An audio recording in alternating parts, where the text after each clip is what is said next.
কলকাতার একটি বিখ্যাত কলেজের প্রফেসর ঋষভ চৌধুরীর ছোট্ট সংসার তার স্ত্রী অপর্ণা এবং 5 বছরের মেয়ে মিথিকে নিয়ে। জীবন সুন্দরভাবেই কাটছিল, কিন্তু তাদের গোছানো জীবনে ঝড় আনে ঋষভের প্রাক্তন ছাত্রী গোধূলি বসাক। গোধূলি একদিন একটি #MeToo পোস্ট দেয়, তাতে তার প্রফেসর ঋষভের বিরুদ্ধে অভিযোগ আনে। পোস্টে গোধূলি জানায় ঋষভ তাকে সেক্সুয়ালি এক্সপ্লয়েট করেছে। আমরা এটাও জানতে পারি যে গোধূলি অন্তঃসত্ত্বা, এবং সমস্ত বিষয়টি আরও জটিল হয়ে পড়ে যখন গোধূলি আত্মহত্যা করার চেষ্টা করে। এই ঘটনায় ঋষভকে পুলিশ গ্রেপ্তার করে। খবর পেয়ে অপর্ণা হাসপাতালে গোধূলির সাথে দেখা করতে যায়। অপর্ণা গোধূলির সাথে মিউচুয়াল সেটেলমেন্ট চাইছিল, কারণ অপর্ণা বিশ্বাস করত যে তার স্বামী নির্দোষ, কিন্তু গোধূলি কোনো প্রকার সেটেলমেন্টে রাজি হয় না। এখানে আমরা এটাও জানতে পারি যে আত্মহত্যা করার চেষ্টা করার জন্য গোধূলির মিসক্যারেজ হয়ে যায়। এবার পরের দিনই কার্ডিয়াক অ্যারেস্টে গোধূলি মারা যায়। ঋষভ বেল পেয়ে বাড়িতে ফিরে এলেও অপর্ণার মন থেকে এই সন্দেহ যায় না। ঋষভ বলে গোধূলি মোটেও ভালো মেয়ে ছিল না। কলেজে তার অনেক ছেলে বন্ধু ছিল, তাদেরই কারোর কৃতকর্মের দোষ সে আমার ওপর চাপিয়ে গেছে। এই সম্পূর্ণ ঘটনায় অপর্ণা খুব বিধ্বস্ত হয়ে পড়ে, যেখানে তার ছোটবেলার বন্ধু নম্রতা এবং তার বয়ফ্রেন্ড তাকে খুব সাহায্য করছিল।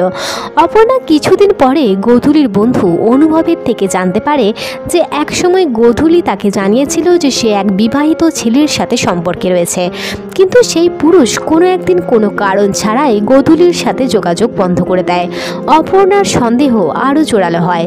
গোধূলির বিষয়ে জানতে অপর্ণা তার বাড়িতে গিয়ে পৌঁছায়। অনেক ছোটবেলায় গোধূলির বাবা মা মারা যায়। তারপর থেকেই গোধূলি তার কাকু কাকিমার কাছে মানুষ হয়েছে। গোধূলির কাকার মেয়ে প্রত্যুষা বলে যে সে দিদিকে প্রায় সময়ই ঝগড়া করতে শুনত এবং তার শরীরে আঘাতের চিহ্ন ছিল। এমনকি তার থেকে বয়সে অনেকটাই বড় একটি লোকের সাথে সে প্রায় দিদিকে রাস্তায় দেখেছে। অপর্ণা তাকে ঋষভের ফটো দেখালে সে বলে যে এই সেই ব্যক্তি যাকে আমি আমার দিদির সাথে দেখেছিলাম। অপর্ণার সন্দেহ আরও জোরালো হয়। সে ঠিক করে নেয় যে সে তার স্বামীকে ডিভোর্স দেবে। অপর্ণা ঋষভের কলেজে গিয়ে ঋষভের সাসপেনশন পিটিশনে সাইন করে আসে। অপর্ণা ঠিক করে যে সে এই বাড়ি ছেড়ে তার মেয়েকে নিয়ে চলে যাবে। এই পর্যায়ে আমরা দেখি অপর্ণা পরের দিন সকালেই তার মেয়েকে নিয়ে সেই বাড়ি ছেড়ে চলে যাওয়ার সিদ্ধান্ত নেয়, কিন্তু ঋষভের রুমে যেতেই অপর্ণা দেখে যে ঋষভ ঘুমের ওষুধ খেয়ে আত্মহত্যা করার চেষ্টা করেছে। ঋষভের মা এবং ভাই সঙ্গে সঙ্গে ছুটে আসে এবং ঋষভকে হাসপাতালে নিয়ে যাওয়া হয়। কাহিনী গিয়ে পৌঁছায় 10 ঘন্টা অতীতে। এই পর্যায়ে অপর্ণা জানতে পারে যে সে অন্তঃসত্ত্বা, অর্থাৎ সে দ্বিতীয়বার ঋষভের সন্তানের মা হতে চলেছে। কিন্তু এরকম খারাপ পরিস্থিতির মধ্যে এই খবর অপর্ণার কাছে কোনো সুখকর খবর ছিল না। অন্যদিকে ঋষভ এবং তার মা অপর্ণাকে দোষারোপ করতে শুরু করে যে পিটিশনে অপর্ণা সাইন করার জন্য এই ঋষভের চাকরি চলে যেতে বসেছে। কিন্তু অপর্ণা মন ঠিক করেই ফেলেছিল যে সে এবার কী করবে। অপর্ণা তার বান্ধবী নম্রতাকে ফোন করে বলে যে তার জন্য কি সে একটা বাড়ির ব্যবস্থা করে দিতে পারে।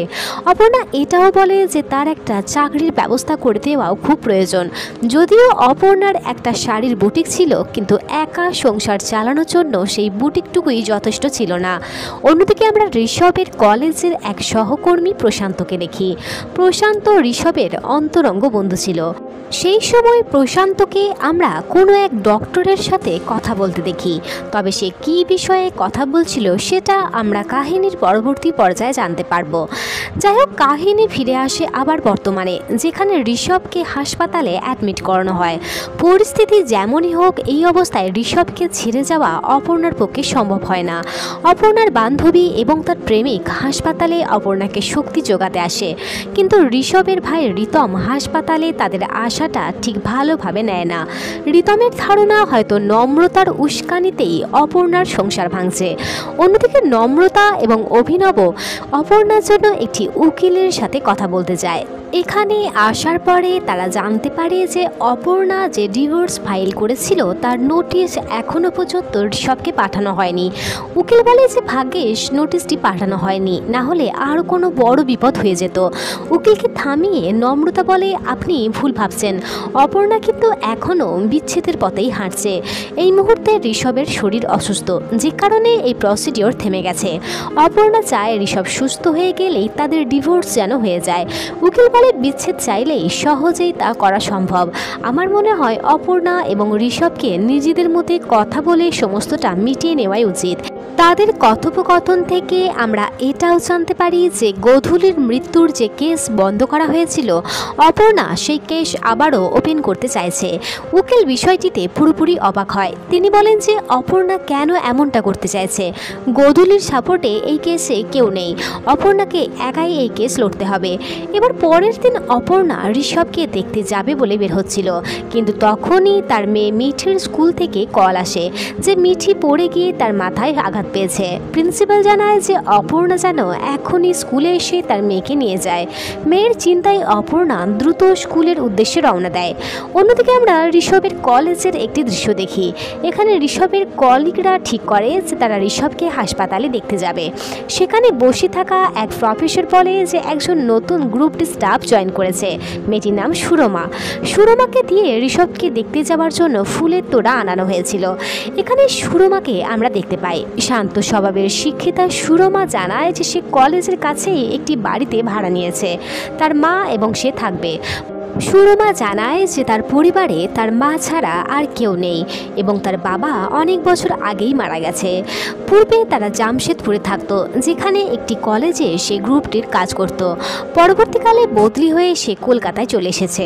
যাই হোক, কলেজের কলিগরা ঋষভকে দেখতে হাসপাতালে আসে, কিন্তু তখনই আমরা দেখি যে ঋষভের হাঁচি হতে শুরু করে এবং সেই সঙ্গে তার শ্বাসকষ্টও শুরু হয়। অন্যদিকে অপর্ণা এবং নম্রতা মিঠির স্কুলে গিয়ে পৌঁছায়, কিন্তু স্কুলে পৌঁছাতে তারা দেখে যে মিঠি তো একদমই ঠিক আছে, তার কোনো আঘাতই লাগেনি। অপর্ণা বলে যে স্কুল থেকে তো আমার কাছে ফোন এসেছিল যে মিঠি মাথায় চোট পেয়েছে। অপর্ণার নাম্বার দেখালে ম্যাডাম বলেন যে দেখুন, এটা আমাদের অফিসের নাম্বার নয়। তাছাড়া স্কুল থেকে বাচ্চাদের গার্জেনদের প্রধানত স্কুলের অফিসিয়াল নাম্বার থেকে ফোন করানো হয়। হতে পারে অন্য কেউ আপনাকে বিব্রত করার জন্যই এই ফোন করেছে। আপনি দ্বিতীয়বার একবার নাম্বারটি ডায়াল করে দেখতে পারেন। অপর্ণা ওই নাম্বারে দ্বিতীয়বার ফোন করলে সে দেখে যে নাম্বারটি নট রিচেবল আসছে। যাই হোক, অপর্ণা স্কুল থেকে বেরিয়ে সোজা হাসপাতালে যায়, যেখানে এসেই অপর্ণা দেখে যে ঋষভের অবস্থা খুবই খারাপ। তখনই অপর্ণা খেয়াল করে যে ঋষভের কলিগরা যে ফুল নিয়ে এসেছিল সেটি হলো গ্ল্যাডিওলা, আর যে ফুলে ঋষভের অ্যালার্জি আছে, যে কারণে ঋষভের অবস্থার অবনতি হয়েছে। তাছাড়া ঋষভের ক্লাস্ট্রোফোবিয়া আছে, যে কারণে তার অবস্থার এমন দ্রুত অবনতি ঘটেছে। তো সঙ্গে সঙ্গেই সেই ফুল সরিয়ে দেওয়া হয়, আর ঋষভও কিছু সময় পরে সুস্থ হয়ে ওঠে। রাত্রি হলে ঋষভের ভাইয়ের স্ত্রী স্মিতা অপর্ণাকে বোঝাবার চেষ্টা করে যে মানুষ মাত্রই তো ভুল করে, হয়তো দাদা কিছু ভুল করে বসেছে, তুমি দাদাকে ক্ষমা করে দাও। দাদা তোমাকে ভালো না বাসলে কি আত্মহত্যার চেষ্টা করে? অন্য একটা মেয়েকে জাস্টিস পাওয়ানোর জন্য তুমি কেনই বা নিজের সংসার ভেঙে দিচ্ছ? উত্তরে অপর্ণা বলে, তাহলে তুমিই বলো আমার কি করা উচিত? যেভাবে অন্য মেয়েদের চরিত্রের দোষ দিয়ে সবাই নিচের ঘর বাঁচায়, তাহলে আমি কি সেটাই করব? অন্যদিকে অপর্ণার শাশুড়ি তাকে এফআইআর তুলে নেওয়ার জন্য চাপ দেয়, কিন্তু অপর্ণা তার সিদ্ধান্তে অটল ছিল যে সে গোধূলির জন্য নিশ্চয়ই লড়াই করবে। অপর্ণা পরের দিন কোর্টে যায়। এদিন কোর্টে গোধূলির কেসের অন্যতম সাক্ষী প্রত্যুষার আসার কথা ছিল, কিন্তু সে সেখানে আসে না। আমরা দেখতে পাই আসলে প্রত্যুষার বাবা মা তাকে সেখানে যেতে দেয়নি। মেয়ের পড়াশোনার ক্ষতি, ভবিষ্যতের বিপদের কথা চিন্তা করে, তাছাড়া এমন কেসের সাথে জড়িয়ে পড়লে কোনো ভালো কলেজে সে ভর্তি হতে পারবে না। এই সমস্ত বিষয় চিন্তা করেই তারা প্রত্যুষাকে কোর্টে যেতে দেয় না, যে কারণে অপর্ণা এই কেস নিয়ে খুব একটা দূরে এগোতে পারে না। কাহিনীর অন্য দৃশ্যে আমরা দেখি হাসপাতালে ঋষভের শারীরিক অবস্থার অবনতি হয়। ঋষভের প্যানিক অ্যাটাক শুরু হয়ে যায়, কারণ ঋষভের রুমের এসিটা বন্ধ করে দেওয়া হয়েছিল।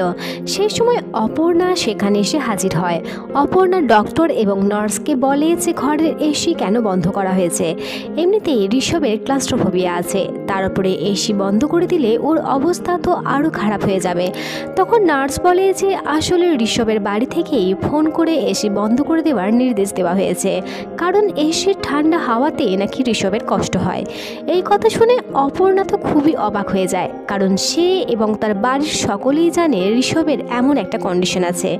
তাই বাড়ি থেকে কেউ ফোন করে নির্দেশ দেয়নি এই ব্যাপারে তো অপর্ণা নিশ্চিত। তাহলে ফোন করলো কে? অন্যদিকে রিতম এই পুরো বিষয়টার জন্য অপর্ণাকেই দায়ী করে। রিতমের ধারণায় অপর্ণা তার স্বামীর ইন্স্যুরেন্সের টাকা পাওয়ার জন্যই তাকে মারার চেষ্টা করছে, কিন্তু আসলেই কি তাই? অপর্ণাকে ফোন করে মিঠির স্কুলে পাঠিয়ে দেওয়া, অন্যদিকে ঋষভের রুমের এসি বন্ধ করে দেওয়া, এই সমস্ত কিছুই অপর্ণার মনে সন্দেহ সৃষ্টি করে। মিঠির বিষয়ে যে কলটা এসেছিল সেই নাম্বার নিয়ে অপর্ণা ট্রু কলারে চেক করে, যেখানে সে দেখে যে অজ্ঞাত নাম্বারটি কোনো এক মনোরমা বিশ্বাস নামক কোনো এক মহিলার নামে রয়েছে। যাই হোক, এবার কাহিনীতে সুরমা এবং তার মাকে দেখানো হয়। কথোপকথনে আমরা জানতে পারি সুরমা এবং তার পুরো পরিবার আগে জামশেদপুরে থাকত। সুরমার বাবা জামশেদপুরের একটি কলেজে গ্রুপ ডি স্টাফ হিসেবে কাজ করতেন। বাবা মারা যাওয়ার পরে সেই চাকরি সুরমা পায়, আর চাকরি সূত্রেই পরে ট্রান্সফার নিয়ে সুরমা কলকাতায় চলে আসে। এখানে আমরা জানতে পারি যে সুরমার মায়ের পুরনো সাধারণ ফোনটি হারিয়ে গেছে, তাই সুরমা তার মাকে একটি নতুন মডেলের ফোন কিনে দিয়েছে, যেটা প্রথম ব্যবহার করতে তার মায়ের খুবই অসুবিধা হচ্ছিল। সুরমার মা সুরমাকে বলে যে কাল ডাক্তারের কাছে যেতে হবে, তুমি প্রেসক্রিপশন রেডি রেখো। মা চলে যাওয়ার পরে সুরমা তার মায়ের প্রেসক্রিপশনটি হাতে নেয়, আর এখানে একটা বিষয়ে আমরা দর্শকরা চমকে উঠি। প্রেসক্রিপশনে সুরমার মায়ের নাম ছিল মনোরমা বিশ্বাস। সুরমার পুরনো টেবিলের ড্রয়ারে প্রেসক্রিপশনের নিচে থাকে একটি পুরনো মডেলের ফোন, আর সেই টেবিলের ওপরে রাখা ছিল ঋষভের একটা ফটো। আমরা বুঝতে পারি যে ঋষভের এই পুরো ঘটনার সাথে সুরমা কোনো না কোনোভাবে জড়িত। এই সময় সুরমা একটি টেপ রেকর্ডারের বোতাম অন করে, যেখানে আমরা ঋষভের গলায় কয়েকটি রোম্যান্টিক কবিতার লাইন শুনতে পাই। যাই হোক, কিছুদিন পরে সুরমা তার মাকে নিয়ে কলেজের কাছাকাছি একটি বাড়িতে ভাড়া নেয়, এবং আমরা বুঝতে পারি যে এই বাড়ি ঋষভ এবং অপর্ণার বাড়ির উল্টো দিকের হালদার বাড়ি। সুরমার সাথে ঋষভের আসলে কী সম্পর্ক তা কাহিনীর পরবর্তীতে আমরা জানতে চলেছি। পরের দিন অপর্ণা হাসপাতালে গিয়ে জিজ্ঞাসা করে যে ঋষভের রুমের এসি বন্ধ করার জন্য যে ফোনটা এসেছিল সেটা কি কোনো মহিলা কণ্ঠের ছিল নাকি পুরুষের। রিসেপশনে এক নার্স জানান যে ফোনের ওপারে একজন মহিলা ছিলেন, কিন্তু ফোন নম্বর আর পাওয়া যায় না। স্বাভাবিকভাবেই হাসপাতালের এত ফোনের মাঝে সেই নাম্বারটি খুঁজে পাওয়া এত সহজ ছিল না। যাই হোক, এবার কিছুক্ষণ পরই ভিজিটিং আওয়ারের সময় হয়ে যায়, আর অপর্ণা ঋষভের সাথে দেখা করার জন্য তার কেবিনের উদ্দেশ্যে যায়, কিন্তু কেবিনে পৌঁছাতে সে দেখে কেউ একজন ঋষভের সাথে কথা বলছে। তাদের কথোপকথন শুনেই অপর্ণার মাথায় যেন আকাশ ভেঙে পড়ে। অপর্ণা দেখে ঋষভের খোঁজ নিতে তার ঘনিষ্ঠ বন্ধু প্রশান্ত এসেছে। তাদের আলোচনা থেকে অপর্ণা জানতে পারে যে ঋষভের আত্মহত্যা করতে যাওয়ার বিষয়টা পুরোটাই তার একটা প্ল্যানিং ছিল। প্রশান্ত আগে থেকেই ফোন করে একটি ডাক্তারের কাছ থেকে জেনে নিয়েছিল যে কটা ঘুমের ওষুধ খেলে ঋষভ অসুস্থ হবে ঠিকই, কিন্তু মারা যাবে না। ডাক্তার বলেছিল সূর্যাস্তের পরে 10টা ঘুমের ওষুধ খেলেই যথেষ্ট, কিন্তু তার বেশি খেলেই বিপদ। ডাক্তারের কথা মতোই ঋষভ 10টা ঘুমের ওষুধ খেয়েছিল। ঋষভ বলে যে আমার চাকরি আর সংসার বাঁচানোর জন্য এটা ছাড়া আর অন্য কোনো পথ খোলা ছিল না। এই নাটক না করলে অপর্ণা আমাকে ছেড়ে যেত। অপর্ণা বুঝতে পারে যে তাকে ভালোবেসে বা তাকে হারাবার জন্য নয়, ঋষভ এই সমস্ত কিছুই করেছে তার স্বার্থ সিদ্ধির জন্য, আর পুরোটাই ছিল এই খেলার একটা অংশ। এত বড় ঘটনা জানার পরে অপর্ণা যখন সিঁড়ি দিয়ে নিচে নামতে থাকে, হঠাৎ তার মাথা ঘুরে যায় আর সে নিচে পড়ে যায়। নার্স এবং অন্যরা তখন ছুটে আসে। অপর্ণা তখন তার গর্ভের সন্তানের জন্য চিন্তায় চিৎকার করে ওঠে এবং বলে, দয়া করে কোনো স্ত্রীরোগ বিশেষজ্ঞকে ডাকুন, আমি অন্তঃসত্ত্বা। সেই মুহূর্তে ঋষভের ভাই রিতমও সে জায়গায় উপস্থিত ছিল। অপর্ণা যে গর্ভবতী সেই বিষয়টি সেও জানতে পেরে যায়। সময় গড়াতেই পরিবারের সকলেই এই বিষয়টি সম্পর্কে জ্ঞাত হয় এবং সমস্ত পরিবারে খুশির জোয়ার ওঠে। কিছুদিন পরে ঋষভ হাসপাতাল থেকে ছুটি পায়। অপর্ণা তার স্বামীকে নিয়ে বাড়ি ফিরে আসে। বাড়িতে ফিরতেই অপর্ণা দেখে অজ্ঞাত কেউ তাদের বাড়িতে একটি মিষ্টির প্যাকেট পাঠিয়েছে। পরিচারিকার কাছ থেকে অপর্ণা জানতে পারে যে হালদার বাড়িতে একটি নতুন ভাড়াটে এসেছে, তারাই এই মিষ্টি পাঠিয়েছে। অর্থাৎ আমরা বুঝতে পারি যে এই মিষ্টি সুরমা পাঠিয়েছে। কিন্তু অপর্ণা এখনও সুরমার বিষয়ে অজ্ঞাত ছিল। নিজের বেডরুমে আসতেই ঋষভ দেখে যে তার বেডের ওপরে একটি উপহার রাখা রয়েছে। সেভাবে হয়তো অপর্ণা তার জন্য এটি রেখেছে, কিন্তু অপর্ণা জানায় যে সে এই গিফট রাখেনি। হতে পারে দাদার বাড়ি ফিরে আসার আনন্দে তার ভাই এই জিনিসটি তাকে উপহার করেছে। ঋষভ অপর্ণার সাথে কথা বলে সব কিছু মিটিয়ে নিতে চায়। ঋষভ অপর্ণাকে বলে যে হ্যাঁ, গোধূলির সাথে আমি সম্পর্কে ছিলাম, ওকে আমি ক্ষণিকের জন্য ভালোবেসে ফেলেছিলাম, ওর প্রতি আমি আকর্ষিত হয়ে পড়েছিলাম, আমরা একবার মাত্র মিলিত হয়েছি। ঋষভ বলে যে বিশ্বাস করো অপর্ণা, গোধূলির গর্ভের সন্তান কিন্তু আমার ছিল না, আর আমি কখনোই তোমাকে দুঃখ দিতে চাইনি, আমাদের সংসারটা বাঁচাতে চেয়েছিলাম। ঋষভ বলে অপর্ণা, আমি তোমাকেই ভালোবাসি, আর সেই কারণেই তো আত্মহত্যা করতে গেছিলাম, তা না হলে এতগুলো ঘুমের ওষুধ কেনই বা খেতে যাব, তোমার জন্য আমি নিজের প্রাণও দিতে পারি। কিন্তু অপর্ণা তো আগে থেকেই আসল সত্যিটা জেনে গিয়েছিল যে ঋষভের প্রাণ দিতে যাওয়ার নাটকটা একটা হিসেব করে করা চাল ছিল। তাই ঋষভের বানানো মিষ্টি কথাগুলো অপর্ণার মনে বিন্দু মাত্র প্রভাব ফেলতে পারে না। যাই হোক, অপর্ণা চলে গেলে ঋষভ সেই উপহারটি খুলে দেখে।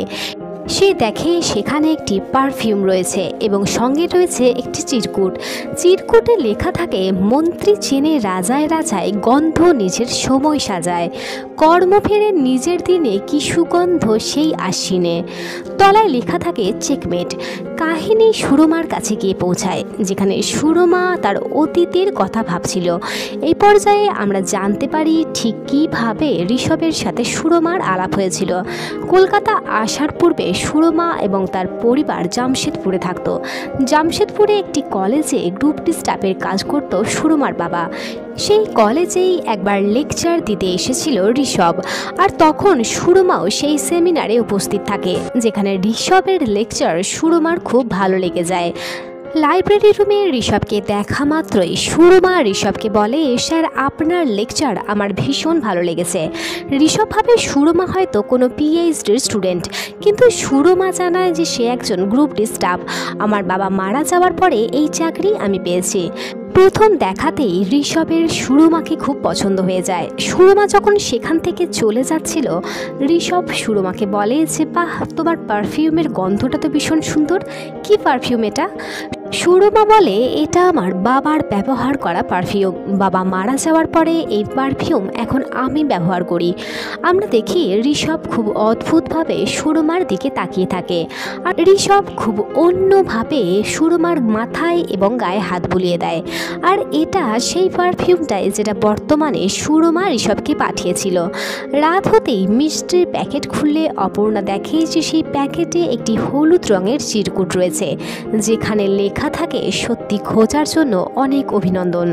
যাই হোক, এবার কাহিনীতে রাতের দৃশ্য দেখানো হয়, যেখানে ঋষভের ফোনে একটি অজ্ঞাত নাম্বার থেকে ফোন আসে এবং সেই কলে সুরমা বলে ওঠে, উপহার ভালো লেগেছে স্যার। এই কথা বলেই কল কাট হয়ে যায়। ঋষভ কল ব্যাক করতে যায়, কিন্তু সেই কল নট রিচেবল আসে। দীর্ঘ সময় পরে সুরমার গলার স্বর শুনে ঋষভ খুব চিন্তায় পড়ে যায়। ঋষভ এটা ভেবে ভীত হয়ে পড়ে যে তার অতীতের কুকর্ম এবার এক এক করে বেরিয়ে আসছে। ঠিক সেই সময়ে হঠাৎ রিতম ঋষভের খবর নিতে তার রুমে আসে। ঋষভ রিতমকে জিজ্ঞাসা করে যে পারফিউমটা কি তুমি দিয়েছ? রিতম জানায় যে না না, সে তো এই পারফিউম দেয়নি। রিতম যাওয়ার পরে ঋষভ বারবার সেই পারফিউমের ঘ্রাণ নিতে থাকে, আর ঋষভের কানে চিরকুটে লেখা সেই 4টি লাইন বাজতে থাকে। এদিকে রাত হতেই অপর্ণা সেই পারফিউমের বোতলটা নিয়ে আসে। অপর্ণা বুঝতে পারে যে এক এক করে সে সত্যের সন্ধানে পৌঁছে যাচ্ছে। সে এটা জানতো না যে পারফিউমটা আসলে কে দিয়েছে, তবে মিষ্টির প্যাকেট যে বাড়ির উল্টো দিকের নতুন ভাড়াটে মেয়েটি দিয়েছে সে এটা জানতো। তাই সে পরের দিনই হালদার বাড়িতে গিয়ে পৌঁছায়। সুরমাকে দেখা মাত্রই অপর্ণা সামান্য আলাপচারিতার পরে জিজ্ঞাসা করে যে মিষ্টির প্যাকেটের চিরকুটটা কি তুমি দিয়েছিলে? সুরমা বিষয়টি পুরোপুরি এড়িয়ে যায়, যে কারণে অপর্ণা আরও বেশি কনফিউজড হয়ে যায়। অপর্ণা নম্রতার সাথে দেখা করে পুরো বিষয়টি খুলে বলে। নম্রতা অপর্ণাকে বলে যে তার অফিসের এক ব্যক্তি টেলিকম কোম্পানিতে কাজ করে, তাই তাকে দিয়ে সেই নাম্বার ট্রেস করে জানা যেতে পারে যে সেই নাম্বারে লোকেশন কোথায় দেখাচ্ছে। ক্যাফে থেকে অপর্ণা বাড়ি ফিরে আসে, আর বাড়িতে ফিরতেই অপর্ণা দেখে যে বাড়িতে ঋষভের কাছে তার কলিগরা এসেছে। ঋষভের খোঁজ খবর নেওয়ার পরে বাড়ি চলে যাওয়ার সময় কলিগরা সেই ফুল নিয়ে যাওয়ার জন্য বারবার অপর্ণার কাছে ক্ষমা চায়। তাদের মধ্যেই একজন কলিগ বলে যে আসলে আমাদের কলেজে নতুন একজন গ্রুপ ডি স্টাফ এসেছে, সেই মেয়ে না জেনে এই ফুল এনেছিল। এখানে অপর্ণা মেয়েটির বিষয়ে উৎসাহ জাগলে কলিগ জানান যে সেই মেয়ে তোমাদের পাড়াতেই এখন ভাড়া নিয়ে আছে, মেয়েটির নাম সুরমা। এবং অপর্ণার মনে তখন ধাক্কা দেয়, খুব সহজেই অপর্ণার না মেলা অঙ্কের হিসেব মিলে যায়। অন্যদিকে নম্রতা তার পরিচিত এক ব্যক্তিকে দিয়ে ফোন নাম্বার ট্র্যাক করে, আর তারা জানতে পারে যে মনোরমা বিশ্বাসের নাম্বার হালদার বাড়িতেই দেখাচ্ছে। সুতরাং অপর্ণা এবার পুরোপুরি নিশ্চিত হয়ে যায় যে সুরমাই এই পুরো বিষয়টির সাথে জড়িত। সুরমা না থাকাকালীন অপর্ণার নম্রতাকে নিয়ে সুরমার বাড়িতে যায়। কথায় কথায় অপর্ণা সুরমার মাকে বলে যে সুরমা নামটা তো বেশ সুন্দর, কিন্তু একটু পুরনো। সুরমার মা বলে আসলে আমার নাম মনোরমা, আর এই নাম মিলিয়েই সুরমার নাম রাখা হয়েছে। অপর্ণা আরও বেশি নিশ্চিত হয়ে যায় যে যে নাম্বার থেকে কল আসছে সেটা আসলে সুরমার মায়ের নাম্বার। অপর্ণা সুরমার মাকে বলে যে আপনি আমার ফোন নম্বর নিয়ে রাখুন, আমি তো আপনার পাশেই থাকি, কোনো অসুবিধা হলে আমার এই নাম্বারে আপনি ফোন করবেন। সুরমার মায়ের ফোন হাতে নিয়ে অপর্ণা তার নাম্বার সেভ করে নেয়। অপর্ণা চোখের পলকেই তার নাম্বার সেভ করে সেই নাম্বার থেকে নিজের ফোনে একটি মিসড কল দেয়। কিন্তু অবাক করা বিষয় হলো অপর্ণা দেখে যে সেই নাম্বার এবং আগের আসা নাম্বার দুটো আলাদা। কথায় কথায় সুরমার মা বলে যে আমার আগের ছোট ফোনটা হারিয়ে যাওয়ার কারণে সুরমা এই ফোন আমাকে কিনে দিয়েছে। আর এই জায়গাতেই নম্রতা এবং অপর্ণা আরও বেশি বিভ্রান্ত হয়ে পড়ে, কারণ তারা বুঝে উঠতে পারে না আসলেই কি সুরমা এই সমস্ত কিছুর সাথে জড়িত, নাকি যে ফোন চুরি করেছে সেই এই সমস্ত কিছু করছে। এবার পরের দিন বিছানা গোছাতে গিয়ে অপর্ণা ঋষভের বালিশের নিচে একটি চিরকুট খুঁজে পায়, যেটা পারফিউমের প্যাকেটের সাথে ঋষভকে পাঠানো হয়েছিল। আর তখনই ঋষভের ফোনে একটি ফোন আসে, যেটা অপর্ণা রিসিভ করে, যেখানে সুরমা বলে ওঠে স্যার উপহার পছন্দ হয়েছে তো। এই কথা বলেই সুরমা ফোন কেটে দেয়। অপর্ণা সুরমার সেই নাম্বার নিয়ে মিঠির স্কুলে আসা ফোন নম্বর মিলিয়ে দেখে। সে দেখে যে দুটো নাম্বারই এক। অপর্ণার সন্দেহের আর কোনো অবকাশ থাকে না যে পুরো বিষয়টির সাথে সুরমা যুক্ত। পরের দিন অপর্ণা সুরমার বাড়িতে গিয়ে তার মায়ের হাতে একটি উপহার দিয়ে আসে। সুরমা বাড়ি এসে সেই প্যাকেট খুলে দেখে যে সেই প্যাকেটের মধ্যে রয়েছে ঋষভকে পাঠানো সেই পারফিউম।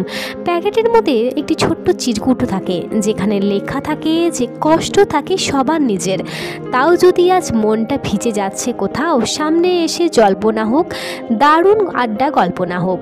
সুরমা বুঝে যায় যে অপর্ণা সবটা বুঝে গেছে এবং কোথাও না কোথাও তারা একই দলে পড়ে, তাই একে অপরকে সাহায্য করা এই মুহূর্তে ভীষণভাবে প্রয়োজন। সুরমা অপর্ণাকে পরের দিন একটি ক্যাফেতে দেখা করার কথা দিয়ে দেয়। পরের দিন অপর্ণা সুরমার জন্য সেই ক্যাফেতে হাজির হয়। কিছু সময় পরে সুরমাও সেখানে চলে আসে। সুরমা তার কাহিনী অপর্ণাকে খুলে বলতে শুরু করে। কাহিনী এবার অতীতের প্রেক্ষাপটে চলতে থাকে। প্রথমবার কলেজে দেখা হওয়ার পরে যখনই ঋষভ কাজের সূত্রে জামশেদপুরে আসতো, সুরমার সাথে দেখা করত। এর এক মাস পরেই সুরমার বিয়ে হওয়ার কথা ছিল, কিন্তু ঋষভের নজর ছিল সুরমার ওপরে। সেই সুরমাকে তার কথার জালে ফাঁসিয়ে নেয়। ঋষভ বলে সুরমা তোমার মধ্যে একটা বন্য মাদকতা আছে, আর আমি প্রথম দিন থেকেই তোমাকে ভালোবেসে ফেলেছি। সুরমা জানতো যে ঋষভ বিবাহিত। সুরমা ঋষভকে তার পরিবার, সংসার এবং স্ত্রীর কথা তুলতেই ঋষভ সেই সমস্ত কথা এড়িয়ে যায়। এক প্রকারে সুরমাকে ফাঁসিয়ে ঋষভ তার সাথে শারীরিক সম্পর্ক স্থাপন করে। ঘটনার পরে ঋষভ সুরমার ফোন ধরা বন্ধ করে দেয়। সুরমা পাগলের মতো ঋষভকে ফোন করতেই থাকে, কিন্তু ঋষভ খুব তাচ্ছিল্যের সাথে সেই ফোন কেটে দেয়। অনেকবার ফোন করার পরে ঋষভ অবশেষে সুরমাকে মেসেজ করে বলে যে তোমার নিজের কিছু নিউড ফটো আমাকে পাঠাও। ভুল মানুষের ভালোবাসায় হিতাহিত জ্ঞানশূন্য সুরমা বাথরুমে গিয়ে তার কিছু নিউড ফটো ঋষভকে পাঠায় এবং ঋষভ বাথরুমে সেই ফটো নিয়ে এনজয় করে। সুরমা হন্যি হয়ে ঋষভকে ফোন করলে ঋষভ অবশেষে ফোন রিসিভ করে।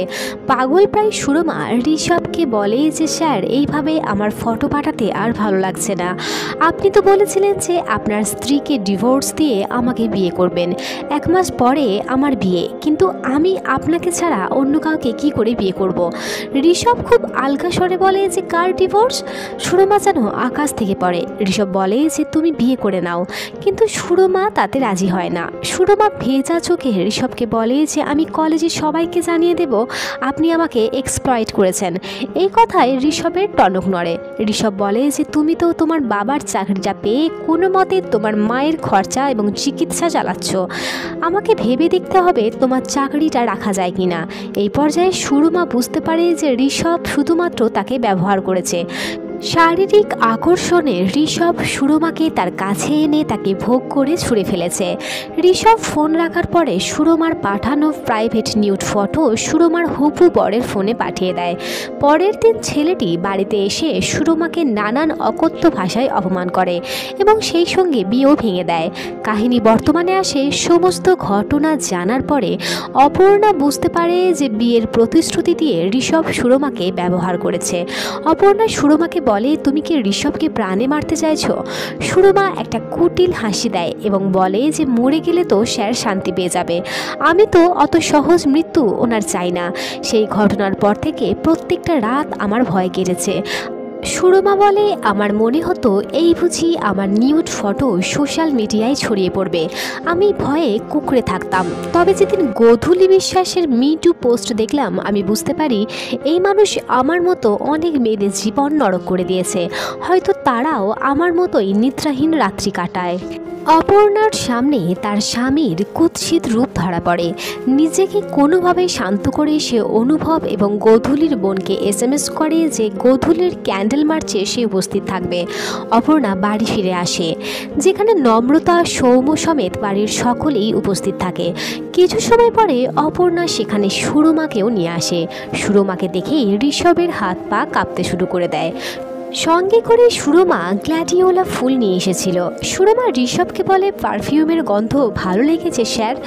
ঋষভের ভাই বিষয়টি জানতে চাইলে অপর্ণা তার স্বামী ঋষভকে বলে যে গোধূলি বসাক সুরমা অপর্ণা বলতে পারো আর কত মেয়ের সর্বনাশ করেছো। বাড়ির সকলের আর বুঝতে বাকি থাকে না যে ঋষভ মানুষরূপী একজন শয়তান। সমস্ত অতীতকে চোখের সামনে দেখে বিষয়টিতে ভীত হয়ে ঋষভের প্যানিক অ্যাটাক শুরু হয়ে যায়। অপর্ণা সুরমা এক পলকে ঋষভের যন্ত্রণা দেখতে থাকে। দৃশ্য সেখানে কাট হয় এবং কাহিনী গিয়ে পৌঁছায় গোধূলির ক্যান্ডেল মার্চে, যেখানে আমরা অপর্ণা সুরমা এবং গোধূলির বোনকে দেখি। এই পর্যায়ে অপর্ণার পরনে ছিল সাদা শাড়ি, বিবাহিত জীবনের কোনো চিহ্নই তার শরীরে থাকে না। এই পর্যায়ে আমরা বুঝতে পারি অপর্ণা তার স্বামীকে ত্যাগ করেছে, আর এই দৃশ্য দিয়েই এই কাহিনী এখানেই শেষ হয়ে যায়।